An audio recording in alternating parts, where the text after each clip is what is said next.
Perkenalkan, nama saya Ananda Pratiwi, jurusan Jurnalistik UIN Alauddin Makassar. Teori komunikasi antar budaya. Komunikasi antar budaya adalah komunikasi yang terjadi di antara orang-orang yang memiliki kebudayaan yang berbeda, bisa beda ras, etnik, atau sosial ekonomi, atau gabungan dari semua perbedaan ini. Kebudayaan adalah cara hidup yang berkembang dan dianut oleh masyarakat, serta berlangsung dari generasi ke generasi. Di Indonesia sendiri terdapat beragam banyak budaya, ada yang berasal dari Jawa, Sumatera, Sulawesi, Kalimantan, dan Papua. Maka dari itulah pentingnya kita untuk mengembangkan komunikasi antar budaya. Contoh komunikasi antar budaya antara orang Sulawesi dengan orang Jawa, pemeluk agama Islam dan Kristen, antara negara Indonesia dengan negara luar, antara guru dan polisi, dan antara laki-laki dan wanita.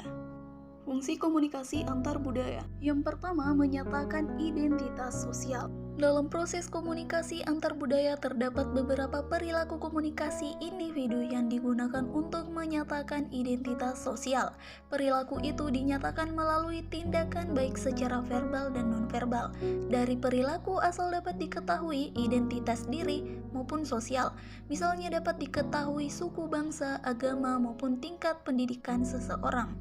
Yang kedua, menyatakan integrasi sosial. Inti konsep integrasi sosial adalah menerima kesatuan dan persatuan antar pribadi, antar kelompok, namun tetap mengakui perbedaan-perbedaan yang dimiliki oleh setiap unsur. Perlu dipahami bahwa salah satu tujuan komunikasi adalah memberikan makna yang sama atas pesan yang dibagi antara komunikator dan komunikan. Dalam kasus komunikasi antar budaya yang melibatkan perbedaan budaya antar komunikator dengan komunikan, maka integrasi sosial merupakan tujuan utama komunikasi. Selanjutnya ada menambah pengetahuan. Kadang-kadang komunikasi antar budaya menambah pengetahuan bersama, saling mempelajari kebudayaan masing-masing.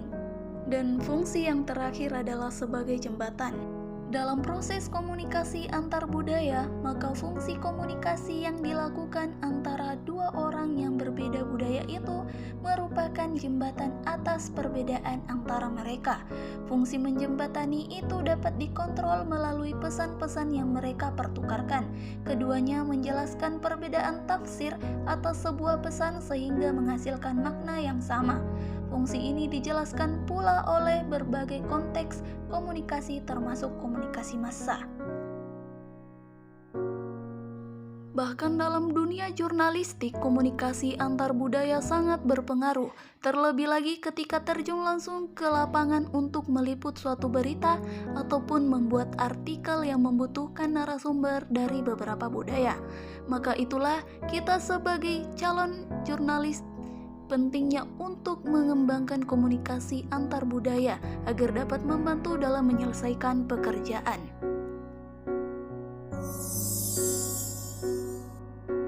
Komunikasi antar budaya juga sangat menguntungkan berbagai instansi yang ingin bekerja sama dengan orang luar, karena dengan adanya komunikasi antar budaya, orang-orang bisa saling menguntungkan tanpa merugikan pihak lain.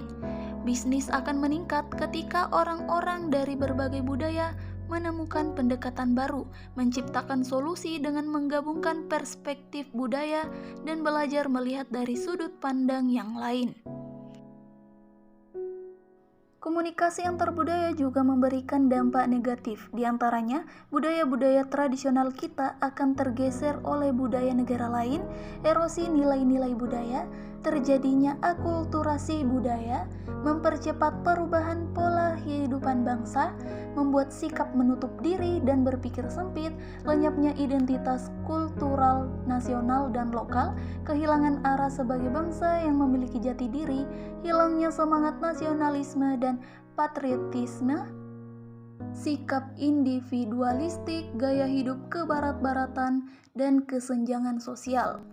Setiap orang dari kita adalah unik, meskipun dibesarkan dalam lingkungan budaya yang sama, belum tentu setiap orang dalam kelompok tersebut akan bertahan dalam berpikir, dan berperilaku, karena akan ada sub-subkultur yang lebih spesifik yang sangat berpengaruh terhadap perilakunya dalam berkomunikasi. Budaya dan komunikasi itu memiliki hubungan timbal balik seperti dua sisi dari satu mata uang. Budaya menjadi bagian dari komunikasi, dan pada komunikasi pun turut menentukan, memelihara, mengembangkan, atau mewariskan budaya. Apa yang kita lihat, bagaimana kita membicarakannya, apa yang kita perhatikan atau abaikan, bagaimana kita berpikir, dan apa yang kita lihat dipengaruhi oleh budaya. Pada apa yang kita bicarakan, bagaimana kita membicarakan, apa yang kita lihat turut membentuk, menentukan, dan menghidupkan budaya kita.